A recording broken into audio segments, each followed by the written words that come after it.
सदगुरु कबीर कहते हैं, है कोई गुरु ज्ञानी जगत उलट वेद बूझे, पानी में पावक बरे अंधही आंखी न सूझे।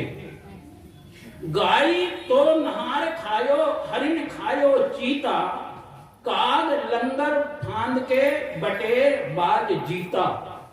मूस तो मंजार खायो स्यार खायो स्वाना, आदि को देश जाने तासु बेस माना। एक ही दादुर खायो पांच ही भुवंगा, कहीं कबीर पुकार के है दो एक संगा।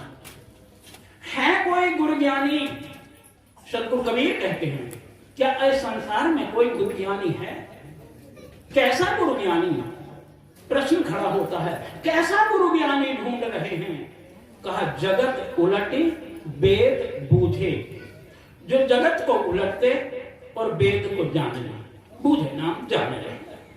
मित्रों, थोड़ा आश्चर्य लगेगा, जगत को कैसे उल्टा जाए? इतना बड़ा जगत है, इसको हम उल्टे कैसे? और वेद को बूझना है क्या? सज्जनों, ये बाहर के जगत को ना आज तक किसी ने उल्टा और ना ही उलट पाएगा। ध्यान देना, इस जगत को ना तो कोई ने उल्टा और ना उलट ही पाएगा, लेकिन एक जगत ऐसा है जिसे जरूर हम उलट देते हैं। जा प्लस गत बराबर जगत। जा माने जन्म लेना और गत माने मरना, नाश होना। जन्म और मृत्यु के फंदे से छूट जाना, जगत को उलट देना है। इसलिए कबीर ने कहा सका था, मरते मरते जग मुआ, मुए न जाना कोई, ऐसा हो के ना मुआ जो बहुर न मरना। मरते मरते जग मुआ, बहुर न किया विचार। मरता सा है, लेकिन आज तक विचार किया गया नहीं। इसलिए सदगुरु कबीर कहते हैं, बड़ी गजब की बात कह देते हैं सदगुरु, ये प्रमाण मिलता है जगत उलटने का उनका। क्योंकि मरना शब्द जब कान में आता है, लोग सोचते हैं क्या कहना, ये शब्द तो कहते ही ना तो अच्छा होता, बड़ा डर मरने का।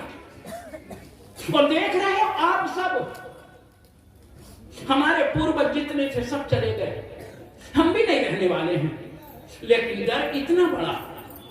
लेकिन एक कबीर ये कह सकता था, क्या कहता है कबीर, जही मरने से जग डरे, जही मरने से जग डरे, सो मेरे मन आनंद, कब मरी हो कब पाई हो तो पूर्ण परमानंद।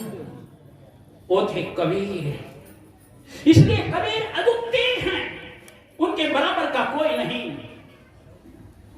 जगत उलटे वेद बूझे। अब वेद क्या है प्रिय बंधुओं? वेद कहते हैं ज्ञान को।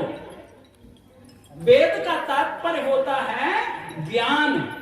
ज्ञान को बूझे, ज्ञान को समझे। अच्छा भाई, ज्ञान को समझें क्या?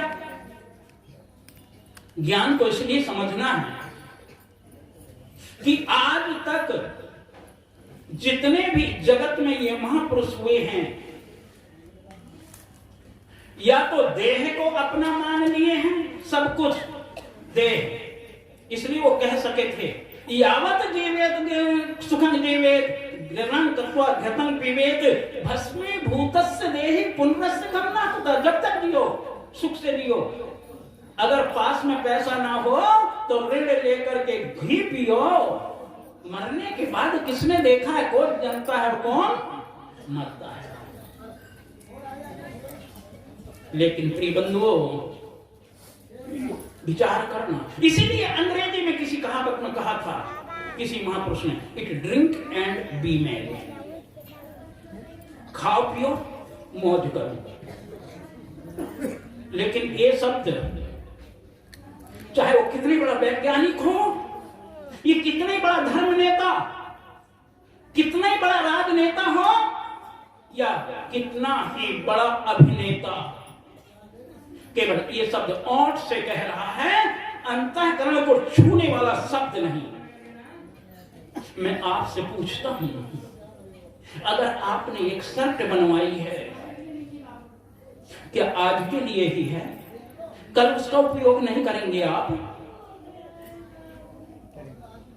फिर ये कैसे कह सकते हैं खाओ पियो मौज करो आज ही, कल कुछ नहीं। प्रियबंधु, एक कॉलेज में प्रोफेसर पढ़ाता है, हर बच्चों को पढ़ाता है, एक जैसा पढ़ाता है, किसी को कम ज्यादा नहीं पढ़ाता है। हर बच्चा ये चाहता है कि मैं अच्छे नंबरों से उत्तीर्ण हो जाऊंगा, लेकिन फिर भी एक विद्यार्थी एक बार बता देने पर कंठ कर लेता है और एक विद्यार्थी 10 बार भी बताता है तो भी क्या कारण? वैज्ञानिक अगर कोई बैठा होगा तो ये कहेगा क्योंकि उसके पास इतनी एनर्जी है, उस एनर्जी के कारण से वो पकड़ लेता है। फिर उस पीछे दूसरे के पास में एनर्जी क्यों नहीं? कहा उसको खान पान ऐसा मिला है, खान पान से एनर्जी बनती है। अच्छा तो भैया उसको क्यों नहीं मिला? कहा उसके घर में परिस्थिति ऐसी नहीं है। कहा तो फिर उस परिस्थिति में जन्मा क्यों नहीं? अंतर्गत तो आ जाता है कि उसका जो जन्म है, पूर्व जन्म का संस्कार, वो इतना तीव्रतर संस्कार नहीं है। इसलिए यहां पर कहते हैं कि पुनरपि जन्मम पुनरपि मरणम पुनरपि जननी जठरे सैनम। हम बार बार जन्म लेते हैं, बार बार मरते हैं, लेकिन अविनाशी को नहीं समझ पाए, ऐसा ना कर पाए कि फिर दोबारा मरना ना पड़े, ऐसा नहीं कर पाए। इसलिए सदगुरु कहते हैं जगत उलट वेद बूझे। उस ज्ञान को हमने नहीं समझा, उस ज्ञान को हमने नहीं सीखा जिस ज्ञान से दोबारा हमें मरना ही ना पड़ता। उस ज्ञान को हमने नहीं पकड़ा और मात्र ये ज्ञान पकड़ा सदगुरु कबीर ने। और इसलिए भी वो श्रेष्ठ है। दूसरी तरफ से अगर हम देखें तो गौतम बुद्ध एक महाराजा के लड़के हैं, राजा के राज घराने में जन्म लिया है। महावीर एक राज घराने में जन्म लिया है। वो आकाश को छूने वाले व्यक्ति थे, लेकिन सदगुरु कबीर तो एक कीचड़ का कमल है जो कीचड़ में खिलता है और कीचड़ में खिल करके फिर आकाश को छूता है। इसलिए सदगुरु कबीर को लोह पुरुष कहा गया है। सदगुरु कबीर एक ऐसे इस्पात हैं जिस पर कोई औजार काम ही नहीं कर पाता है। और इसलिए सदगुरु कबीर के विषय में केवल एक अंगी विश्वास नहीं, सदगुरु कबीर दोनों पैरों से मजबूत मालूम पड़ते हैं। मैंने कहा है कैसे, आइए थोड़ा विचार करें।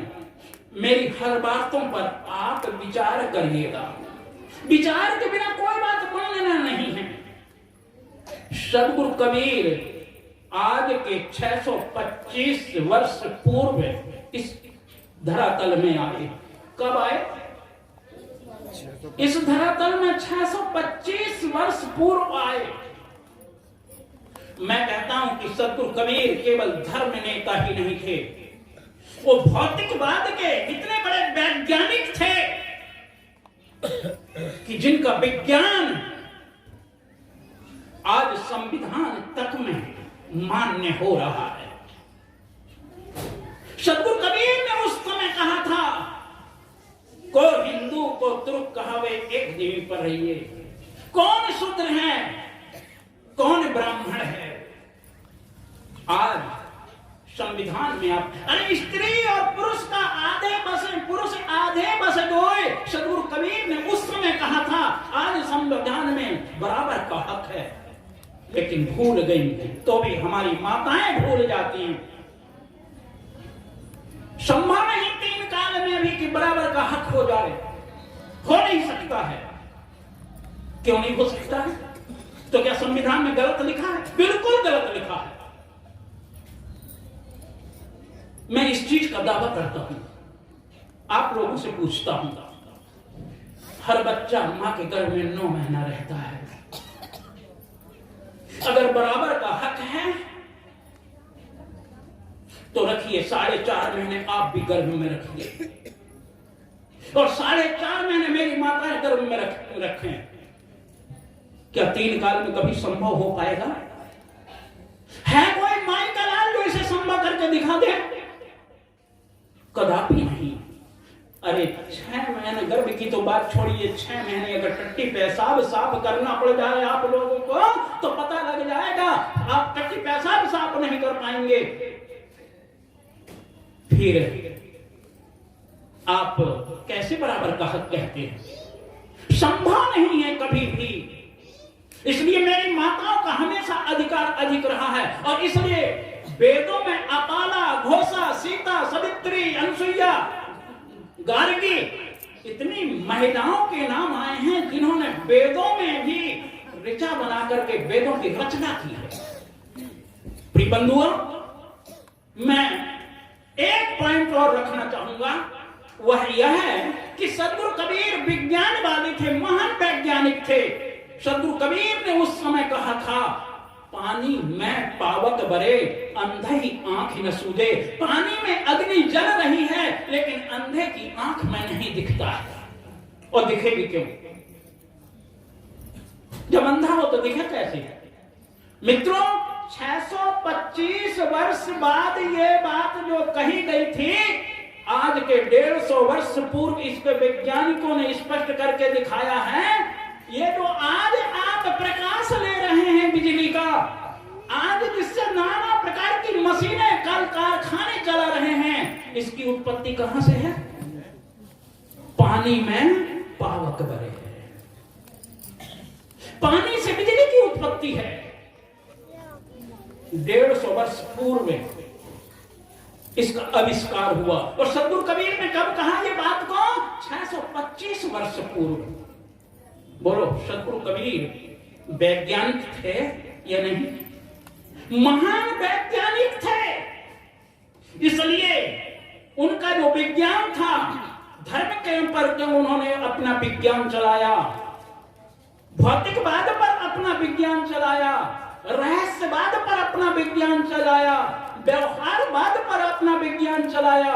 सद्गुरु कबीर का इसीलिए आचार्य परशुराम चतुर्वेदी ने कहा कि कबीर तो वह हीरा है जिसके अपने आप में 56 पहलू निखरे हुए। प्रिय बंधुओं, कबीर का जैसा महापुरुष आज तक इस दुनिया में कोई हुआ नहीं। बड़े सौभाग्य की बात है, हम और आज आप कबीर पंथ में मंडित होकर के कबीर के अनुयायी कहलाते हैं।